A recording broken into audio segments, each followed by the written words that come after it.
Welcome to the wonderland stories. Hello پیارے بچوں، کیا آپ ایک جادوئی کہانی سننے کے لیے تیار ہیں جو امید، مہربانی اور چھوٹے کاغذی پروں کی طاقت کے بارے میں ہے؟ آج کی کہانی کا نام ہے کاغذ کی گونج، اور یہ ایک دور کے ملک جاپان کی ایک نرم سے شہر ہیروشیما سے شروع ہوتی ہے۔ وہاں ایک روشن آنکھوں والی لڑکی رہتی تھی جس کا نام ساداکو ساساکی تھا۔ وہ ہنسی خوشی سے کھیلتی، ہنستی اور بڑے بڑے خواب دیکھتی تھی، لیکن ایک دن اس کی دنیا میں کچھ عجیب اور انوکھا آ گیا، اور جلد ہی ساداکو ایک ایسی جادوئی سفر پر نکلنے والی تھی جو آسمان کو کاغذی پرندوں اور خواہشوں سے بھر دے گا۔ ساداکو دوسرے بچوں کی طرح ہی تھی۔ وہ ہوا کی طرح دوڑتی، چیری کے کھلے پھولوں کے نیچے اپنے دوستوں کے ساتھ کھیلتی اور چنگم سے سب سے بڑے بلبلے بناتی۔ لیکن ایک بہار کی صبح جب وہ اسکول کے میدان میں ایک تتلی کے پیچھے دوڑ رہی تھی، اس کی ٹانگیں ہلکی ہو گئیں اور اس کا سر گھومنے لگا جیسے لٹو۔ اس نے درخت کے نیچے بیٹھتے ہوئے کہا، یہ تو عجیب ہے۔ اس کے والدین اسے ڈاکٹر کے پاس لے گئے، جس نے نرمی سے کہا کہ اسے آرام کی ضرورت ہے اور ہسپتال میں رہنا پڑے گا۔ ہسپتال کا کمرہ چھوٹا تھا، لیکن ساداکو نے اسے ایک نرمدہ محل جیسا بنا دیا۔ اس نے اپنی کھڑکیوں پر پرندوں اور سورج کی تصویریں لگائیں، اور نرسیں اکثر اسے اپنے نرم کھلونا خرگوش کے ساتھ گانے گنگناتے ہوئے دیکھتی۔ ایک دن اس کی سب سے اچھے دوست چیزوکو آئی اور ایک خاص چیز لائی، ایک چمکدار سنہری کاغذ کا ٹکڑا۔ کیا تمہیں وہ پرانی کہانی یاد ہے؟ چیزوکو نے کہا۔ اگر کوئی 1000 کاغذ کے کرین بنائے تو اس کی خواہش پوری ہو جاتی ہے۔ ساداکو کی آنکھیں چاندنی کی طرح چمکنے لگیں۔ تو میں یہ بناؤں گی، اور میں یہ خواہش کروں گی کہ میں ٹھیک ہو جاؤں اور سب لوگ خوش رہیں، اس نے خوشی سے کہا۔ اس دن کے بعد سے ساداکو ہر موقع پر ایک کرین بناتی۔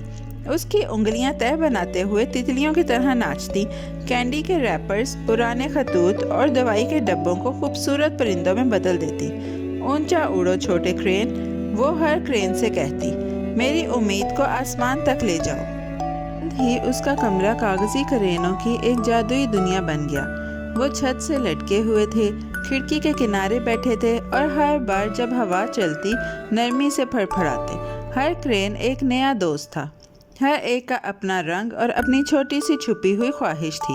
اس نے ان کے نام رکھے، جیسے چمک، ہوا کی سرگوشی اور ننا ٹام۔ تم سب میری کرین ٹیم کا حصہ ہو، وہ ہنستے ہوئے کہتی۔ ہم سب مل کر خوشی کو پریوں کی دھول کی طرح پھیلائیں گے۔ ایک دن ایک نرس اس کے کمرے میں جھانکی اور چونک کر بولی، اوہ میرے ستارے، یہ تو جیسے کاغذی پرندوں کی پریڈ لگ رہی ہے۔ ساداکو نے مسکرا کر کہا، کیا آپ میرے ساتھ ایک بنانا چاہیں گی؟ جلد ہی نرس، ڈاکٹر اور یہاں تک کہ ہسپتال کا صفائی کرنے والا بھی کرین بنانا سیکھنے لگا۔ جو بھی مہمان آتا وہ ایک کاغذ اور امید کی جیب لے کر آتا۔ ایسا لگتا تھا جیسے کرینوں میں خاص جادو ہو، وہ سب کو ایک ایک تہ کے ساتھ قریب لا رہے تھے۔ لیکن 1000 کرین بنانا آسان نہیں تھا۔ کچھ دن ایسے ہوتے جب ساداکو اتنی تھکی ہوتی کہ ایک بھی نہ بنا سکتی۔ شاید مجھے رک جانا چاہیے، اس نے ایک بارش والی دوپہر کو آہستہ سے کہا۔ تبھی کھڑکی سے ایک ہلکی سی آواز آئی اور کرینوں کے پروں کو ہلایا۔ ہمت نہ ہارو ساداکو، وہ جیسے سرگوشی کر رہے تھے، تم بہت مضبوط ہو، جتنا تم جانتی ہو اس سے بھی زیادہ۔ مسکرا کر ساداکو نے ایک روشن نیلا کاغذ اٹھایا اور اگلا کرین بہت احتیاط سے بنایا۔ جلد ہی کرینوں نے ایک انوکھے انداز میں چمکنا شروع کر دیا۔ رات کو وہ چاندنی میں نرم روشنی دیتے، جیسے وہ ستاروں کی دھول سے بنے ہوں۔ کیا تم سب واقعی پرندے بن رہے ہو؟ اس نے پوچھا، اور ایک چھوٹے سے کرین نے سر ہلایا۔ یا شاید یہ صرف ہوا تھی؟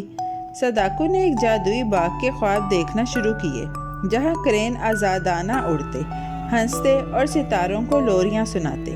ہر رات وہ اپنے کرین دوستوں کے ساتھ اس خوابوں کی دنیا میں جاتی۔ ایک صبح اس کے کلاس فیلوز رنگین کاغذ اور کرین بنانے کی بڑی کتاب لے کر آئے۔ ہم تمہیں تمہارا مقصد حاصل کرنے میں مدد دینا چاہتے ہیں، انہوں نے خوشی سے کہا۔ سب نے مل کر کرین بنائے اور ہنسے۔ ہسپتال کا راہداری ایک کرین ورکشاپ بن گیا۔ یہاں تک کہ ایک ناراض پڑوسی جو ہمیشہ خاموش رہتا تھا پہلی بار کرین بنانے میں شامل ہوا اور ایک ہلکی سی مسکراہٹ کے ساتھ اپنا کرین صداقو کے پاس رکھا۔ امن کے لیے، اس نے آہستہ سے کہا۔ اگرچہ صداقو کا جسم کبھی کبھی کمزور محسوس ہوتا تھا، اس کا دل پہلے سے بھی زیادہ مضبوط ہو گیا تھا۔ اس نے اپنی بڑھتی ہوئی کرینوں کو دیکھا، 1000 سے زیادہ کرین، ہر ایک میں جادو اور محبت کی جھلک تھی۔ اگر میں اڑ نہیں سکتی، اس نے کہا، تو میرے کرین میری خواہش کو آسمان تک لے جائیں گے، ہر بچے تک، ہر جگہ۔ اور اسی لمحے ایک سنہری کرین نے اپنے پر پھڑ پھڑائے اور کھڑکی سے باہر اڑ گیا، جیسے اس نے اس کی بات سن لی ہو۔ کئی موسم گزر گئے، لیکن صداقو اور اس کے کرینوں کی یاد کبھی ختم نہ ہوئی۔ اس کے دوستوں نے کچھ بہت خاص کرنے کا فیصلہ کیا۔ انہوں نے ہیروشیما میں ایک مجسمہ بنایا، صداقو کا مجسمہ، جو ایک سنہری کرین کو اپنے سر کے اوپر بلند کیے ہوئے ہے۔ دنیا بھر کے بچے کرین بنا کر اس مجسمے کو بھیجنے لگے۔ اس کی امن کی خواہش کو بڑھاتے گئے۔ اس کے آس پاس کی ہوا رنگ اور مہربانی سے چمکنے لگی، جیسے کاغذ سے بنی کوسے قزح ہو۔ اور یوں پیارے بچوں، صداقو اور اس کے کاغذی کرینوں کی کہانی دنیا کے لیے امید کا جادوئی گیت بن گئی۔ اس کی ہمت، محبت اور ننھے طے کیے ہوئے پرندوں نے سب کو سکھایا کہ چھوٹے ہاتھ بھی بڑی تبدیلی لا سکتے ہیں۔ تو جب بھی تم ایک کاغذی کرین بناؤ، اپنی آنکھیں بند کرو اور ایک خواہش کرو، امن کے لیے، خوشی کے لیے، یا کسی نرمی بھری چیز کے لیے، اور یاد رکھو، بہادر دل اور نرم باتیں دنیا کو بہتر بناتی ہیں۔ میرے بچوں، کیسی لگی آپ کو یہ کہانی؟ ایسی ہی مزیدار کہانیاں سننے کے لیے ہمارے چینل کو لائک، سبسکرائب اور شیئر کرنا مت بھولیے گا۔ Bye bye.